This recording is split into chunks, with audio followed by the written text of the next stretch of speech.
हरिओम। आज 6 मार्च है 2025। श्लोक नंबर 21। भूमिका ऐसी है कि उसके पहले बताया था कि वो ब्रह्मणि में स्थित रहते हैं और सुख प्राप्त करते हैं। और संसार में जब वह रहेंगे तो विषय का प्रति विघ्न तो रहेगा ही। फिर ब्रह्म स्थिति किस प्रकार के हो सकता है? तो वो आत्म स्वरूप ब्रह्म में ऐसे रहते हैं। उनके लिए जो ये विषय सुख है ना, वो तुच्छ है और वो आसक्ति नहीं होते। श्री भगवान उवाच बाह्यस्पर्शे स्वशक्तात्मा विन्द्यत्यात्मनि यत्सुखम् स ब्रह्म योगयुक्तात्मा सुखमक्षयमश्नुते। यहाँ पर कहते हैं कि जो बाह्य स्पर्शेषु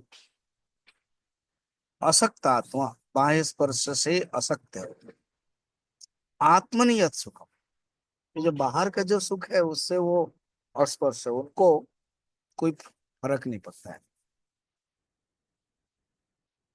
और आत्म सुख में वो रहते हैं।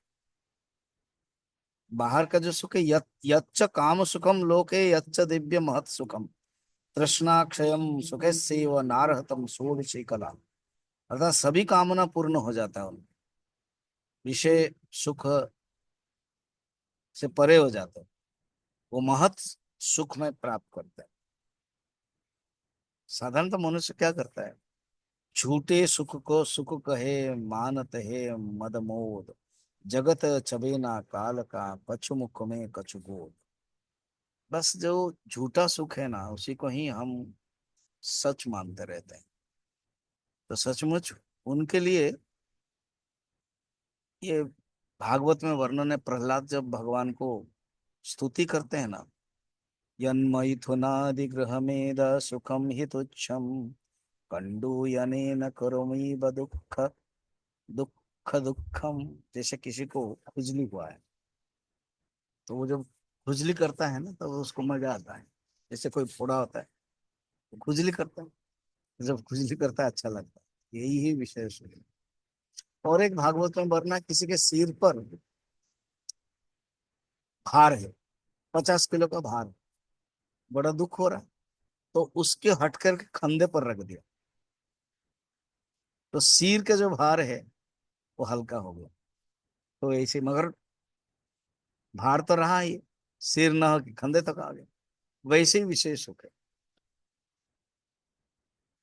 विशेष सुख, एक सुख मिल जाता है फिर दूसरे से दुख मिलता है, ये कंटिन्यू चलता है। ये बात बता रहे हैं। और सुखम बिंदा सब ब्रह्म योग युक्तात्मा, वो ब्रह्म योग से युक्त हो जाते हैं, अक्षय सुख प्राप्त करते हैं। वो कैसा? अक्षय सुख, चिदानंद रूप ब्रह्माकार वृत्ति में वो हमेशा रहते हैं। ब्रह्म योगात्मा होकर के आनंद रस में वो रहते हैं। और वो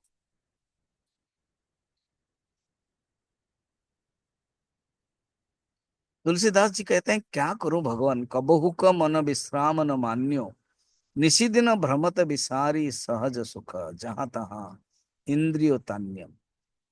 जदपि विषय संग सहे दुस्सह दुख, विषम जाल अरु झान्यो, तदपि न तजत मूढ़ ममता बस, जानत हो नहीं जान्यो। अर्थात ये विषय सुख में आनंद नहीं है, फिर भी भागता रहता है ये। अल्टीमेटली वो जो मन है, एक बार परमात्मा में लग गया है, आनंद एक रस अक्षयम, अक्षय माने कभी नष्ट नहीं होता है, कभी क्षय नहीं होता है। आनंद एक रस में जब रह जाता है, तब जीवन धन्य हो जाता है। और एक वो अक्षय सुख प्राप्त करके जीवन को आनंद प्राप्त होता है। ये बात यहाँ पर बताया।